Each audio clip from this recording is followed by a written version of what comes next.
तो वहीं रायपुर में बिजली दरों में बढ़ोतरी को लेकर कांग्रेस के प्रदर्शन के बीच उप मुख्यमंत्री अरुण साव ने कांग्रेस पर तीखा पलटवार किया। उन्होंने कहा कि कांग्रेस ने अपने कार्यकाल में विद्युत प्रबंधन को पूरी तरह से कमजोर कर दिया था, जबकि भाजपा सरकार ने इसे सुधारने और मजबूत करने का काम किया। उन्होंने कांग्रेस पर आरोप लगाया कि वह मुद्दा विहीन हो चुकी है और केवल भ्रम फैलाने का काम कर रही है। उन्होंने दावा किया कि विकास कार्य केवल भाजपा सरकार में ही गति पकड़ते हैं। कोरिया जिले में पूर्व जनपद अध्यक्ष की हत्या के मामले पर कहा कि घटना की पूरी जांच की जाएगी और जो तथ्य सामने आएंगे उसके आधार पर कार्रवाई होगी।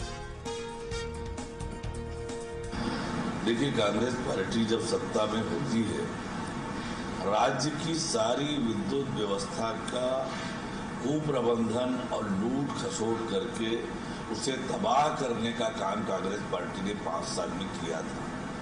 हमारी सरकार बनने के बाद हमने न केवल विद्युत उत्पादन बढ़ाने के क्षेत्र में, वरन विद्युत आपूर्ति निर्बाध गति से हो, इसके लिए अनेक सब स्टेशन, अनेक नई लाइनें, अनेक प्रकार के काम हमारी सरकार ने किए हैं।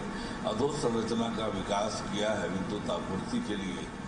और जहां तक ये टैरिफ वृद्धि की बात और कांग्रेस के आंदोलन का बात है, तो देखिए, कांग्रेस पार्टी आज मुद्दा विहीन है और इससे अधिकांश उपभोक्ताओं को पर कोई भार नहीं पड़ने वाला है और जो आम उपभोक्ता है उस पर इसका बहुत ज़्यादा असर नहीं पड़ने वाला है।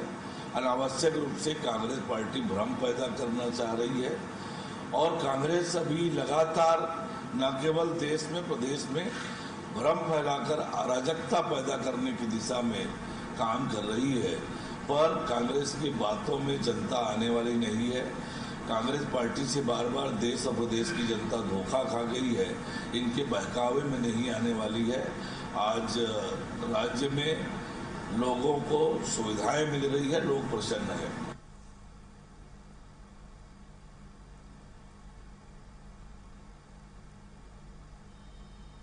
देखिए, कांग्रेस के सोच में विकास और जनहित बहुत दूर दूर तक नहीं है। विकास से कभी उनका कोई नाता नहीं रहा है, जनहित से कोई नाता उनका कभी नहीं रहा है।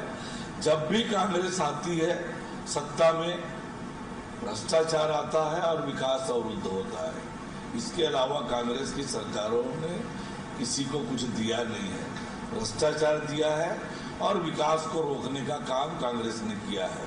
वास्तव में विकास और जनहित का काम तो केवल और केवल भारतीय जनता पार्टी की सरकारों के समय होता है। देखिए, घटना की जांच होगी और जांच पर जो भी तथ्य आएंगे उसके आधार पर कार्रवाई होगी। और कांग्रेस हर मुद्दे पे इस तरह से बयानबाजी करती है, तो ये दुर्भाग्यजनक है कि हर घटना पर कांग्रेस सरकार को कटघरे में खड़ा करती है। जिन्होंने राज्य का अपराधीकरण किया हो, जिनके राज्य में कानून व्यवस्था स्थिति की कोई चीज़ न बची हो, वो इस प्रकार से मुद्दा उठाकर अनावश्यक रूप से किसी घटना को राजनीतिकरण करने की कोशिश करते हैं। ये उचित नहीं।